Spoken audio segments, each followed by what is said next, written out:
Oh, very good. Well, thank you very much. Any Canadians here tonight? Good for you. Excellent. Well done. Well, I'll just move right along then. Hailing from the US, from LA, he's kind of being called Pimp Daddy and Pimp Snoop Dogg and everything you could do just to be pimp. He is amazing. He's funny. His name is Vinay, and he's here to entertain you tonight. Give it up for Vinay!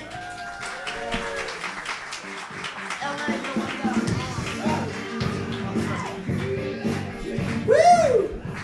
Omedetou Samurai Blue! Nippon! Nippon! Nippon! Okay, that's enough of that, okay. Did you guys watch the game last night, this morning? It's pretty awesome, right? But you know, it's kind of tough being like an American and talking about soccer. Because like, whenever you try as an American to talk about soccer with, say, a British person, you can't just have a normal conversation. It always has to start like this. Hey man, you gonna watch the soccer game tonight?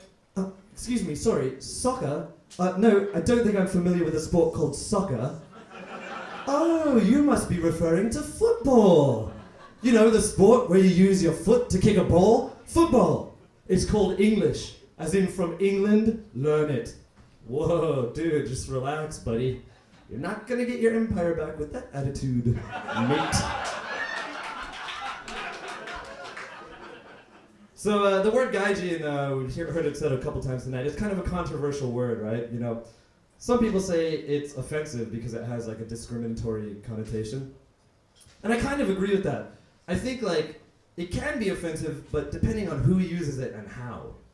The thing is, I use the word all the time. But I'm allowed to use it because I am a foreigner, right? You know, I think the word gaijin is for foreigners in Japan kind of like the N-word for black people. You know how it's like totally cool for black people to use the N-word, but it's not cool for anyone else to use it? And that's how it should be, I agree with that. But I think we foreigners living in Japan should take a cue from black people. We should start using the G word all the time. You know, reclaim it. You know, just like, you know, next time you see a foreigner friend walking down the street, just greet them, yo, what's up, gaijin? You know, use it all the time. Like, use it even with Japanese people, you know, to like rob it of its power. Like where's Ken Suzuki? Ken Suzuki. Ken, you my gaijin. Ken's cool. Yeah, he cool. He my gaijin.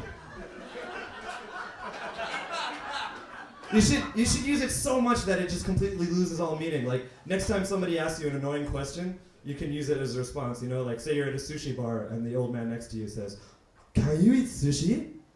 Gaijin, please. I love this shit. There's some tasty shit right there." Thank you.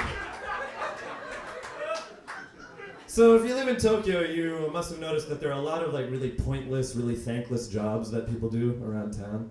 But I think I realized what the most pointless, most thankless job is. More pointless even than the teenage kombini arbaito worker who mutters, "Mata koshi konasaimasu," after the person already leaves the shop. More pointless even than the 3 construction workers who point you the path around the construction site while standing right next to the sign that is pointing you in the same direction, which also happens to be the only direction you can possibly go.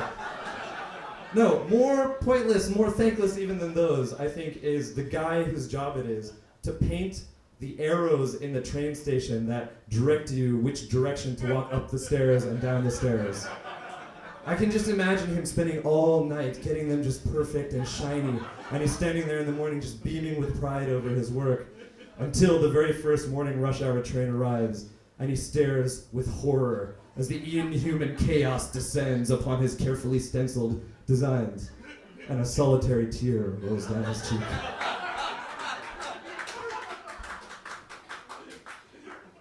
So, do you guys listen to J-pop at all? No.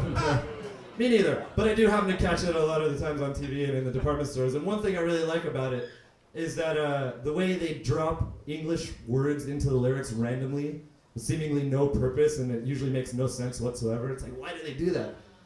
I guess it's because, like, you know, English is cool. So if they put English lyrics in their lyrics, no matter if it makes sense or not, it makes their songs cooler. But I can't help but wonder, what would happen if the opposite were true? Like, imagine if, like, the Allied powers actually lost the war, and Japan won the war. So Japanese was like the cool language around the world that everyone wanted to learn.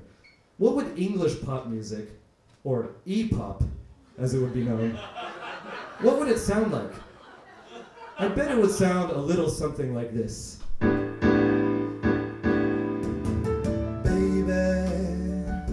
I just can't live without you. Whenever you're not near me, feels like agony. Samishi, darling, I dream about you every night and day. Manichi, you will itsumo be right here in my boku no kokoro. It's my tokubetsu now you may. It's my tokubetsu now you may. It's my tokubetsu now you may. It's my tokubetsu now you may. Listen to my kind of uta. Thank you very much, minasan. You've been subarashi.